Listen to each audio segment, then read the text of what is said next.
नमस्कार दोस्तों, मैं हूं मनोज और स्वागत करता हूं अपने YouTube चैनल जियो पॉलिटिक्स पर, जहां आपको मिलती है जियो पॉलिटिक्स, डिफेंस न्यूज और वर्ल्ड अफेयर्स की सबसे सटीक जानकारी और एनालिसिस।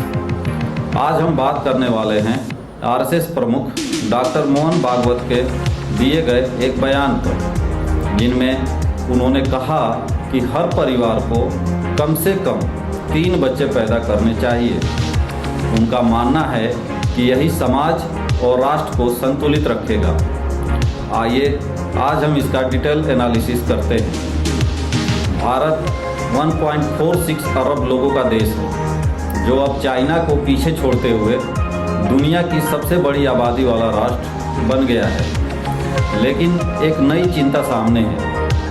भारत का फर्टिलिटी रेट यानी प्रजनन दर, जो अब 2 से भी नीचे चली गई है। अभी भारत का फर्टिलिटी रेट 1.9 पर वुमेन है।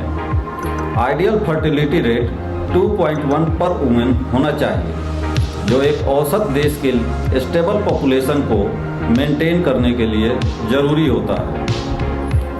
19 अगस्त 2025 यानी आज के दिन आरएसएस के 100वीं वर्षगांठ के मौके पर आरएसएस प्रमुख मोहन भागवत ने एक बयान दिया।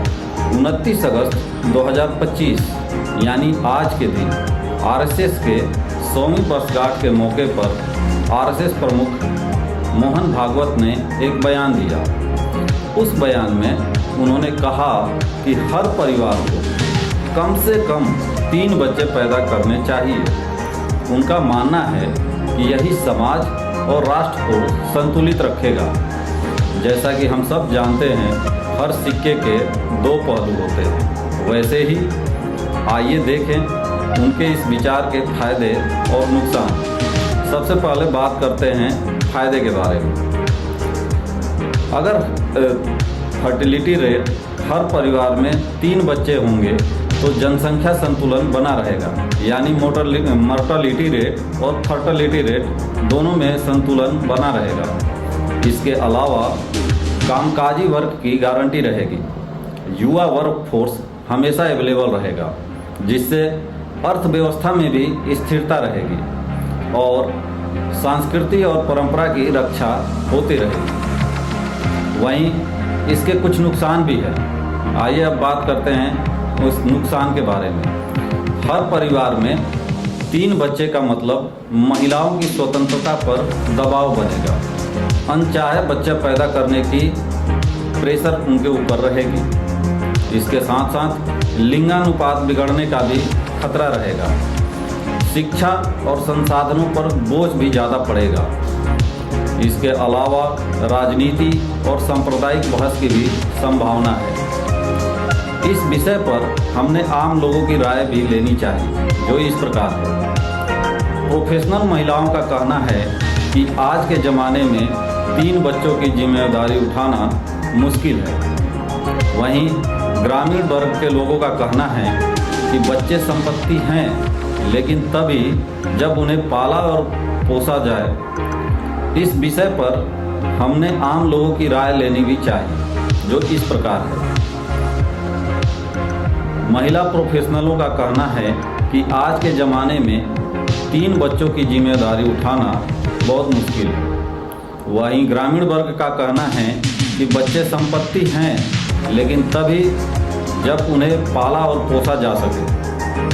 जनसंख्या विशेषज्ञों का कहना है कि नीति हमेशा डेटा और वास्तविकता पर आधारित होना चाहिए, सिर्फ भावनाओं पर नहीं। दुनिया के कई देशों में जनन दर गिर रही है।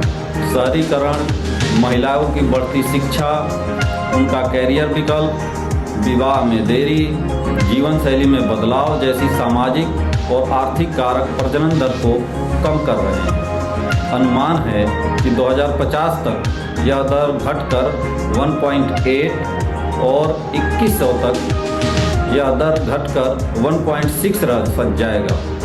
इसको दूर करने के लिए कई सरकारें इंसेंटिव देती हैं, तो कहीं महिलाओं की भागीदारी और स्वास्थ्य सुविधाओं को बढ़ावा दिया जाता है।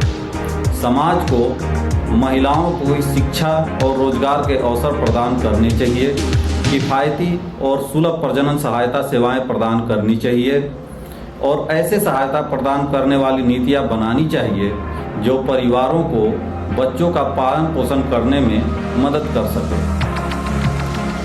तो क्या 3 बच्चों का यह सुझाव देश के लिए वरदान है या एक जल्दबाजी का नारा? असली हल है समग्र नीतियां, ना कि सिर्फ अपीलें। आप क्या सोचते हैं? अपनी राय कमेंट में लिखें। वीडियो को लाइक करें, चैनल को सब्सक्राइब करना ना भूलें।